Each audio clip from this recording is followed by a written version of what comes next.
बड़े बुजुर्ग महापुरुषों का कहना है कि जिन गांवों में, जिन शहरों में पिछले 5-25 सालों से कोई संत महापुरुषों का आना जाना नहीं हुआ, वहां के लोग असुर जैसे हो रहे। घर घर में कलह, घर घर में झगड़े बढ़ रहे। और जहां पिछले 5-25 वर्षों से जिन गांवों में, शहरों में सत्संग हुआ है, संत महापुरुषों का आना जाना हुआ है, वहां आर्थिक उन्नति हुई, बौद्धिक उन्नति हुई, चारित्रिक उन्नति हुई, आध्यात्मिक उन्नति हुई। और वहां के लोगों के घर का वातावरण स्वर्ग जैसा बना है, जहां सत्संग की गंगा बही।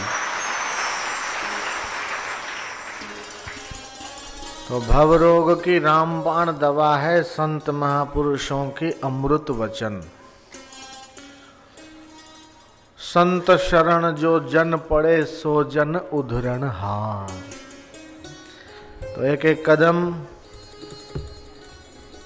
सत्संग में जाते हैं तो एक एक यज्ञ करने का फल प्राप्त होता है। श्रद्धा शांति से बैठते तो ज्ञान यज्ञ होता है। भगवान के नाम का कीर्तन होता है तो जप यज्ञ होता है। और जब सेवा मिलती है तो निष्काम कर्मयोग होता। तो कई कई यज्ञ एक साथ हो जाते हैं। गुरु भक्तों के खुल गए भाग, जब गुरु सेवा मिले।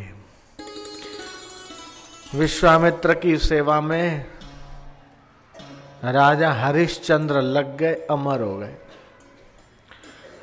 मीराबाई रैदास के वचनों को मानकर लग गई।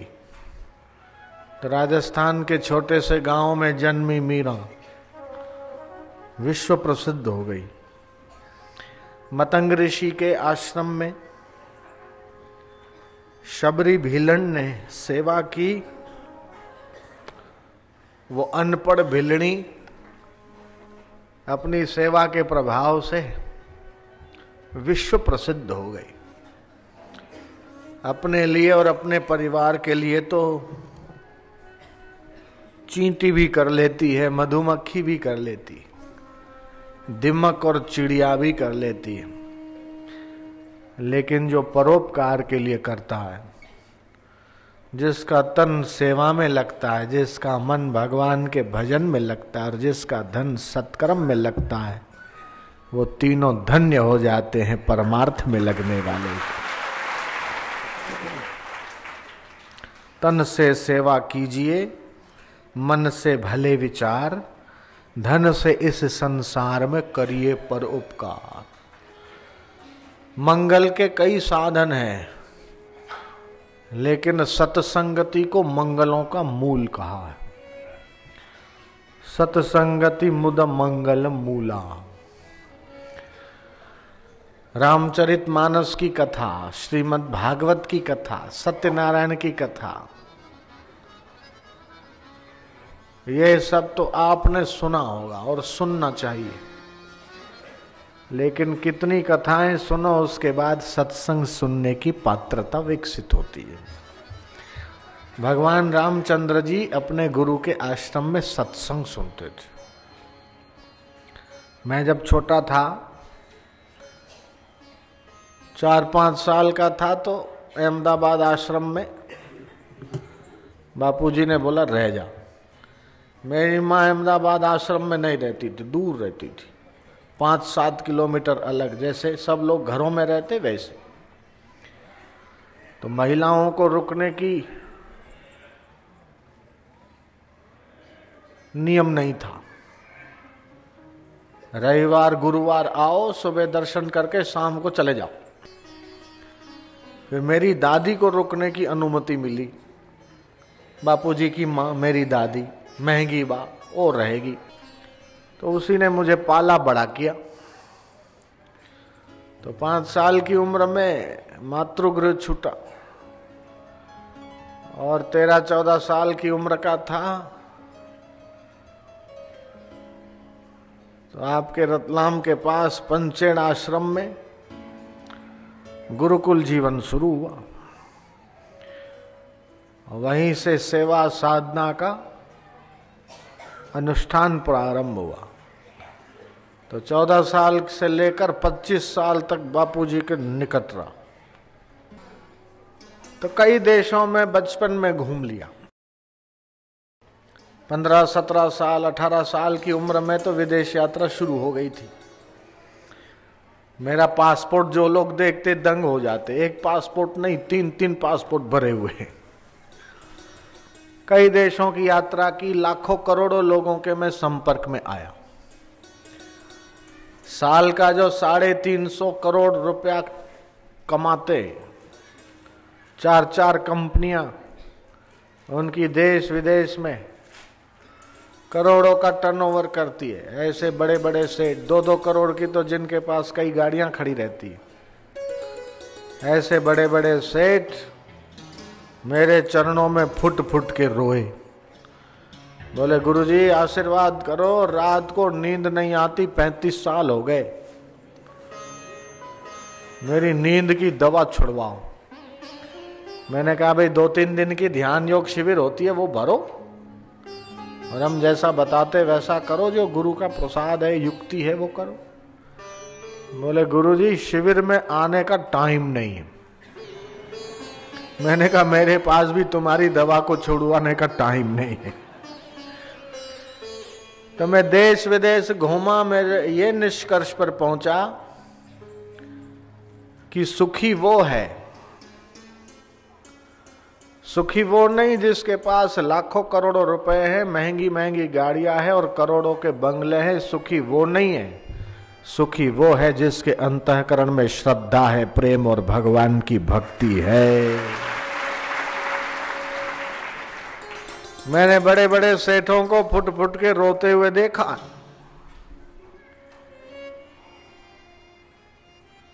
तो भक्ति स्वतंत्र सकल गुण खानी।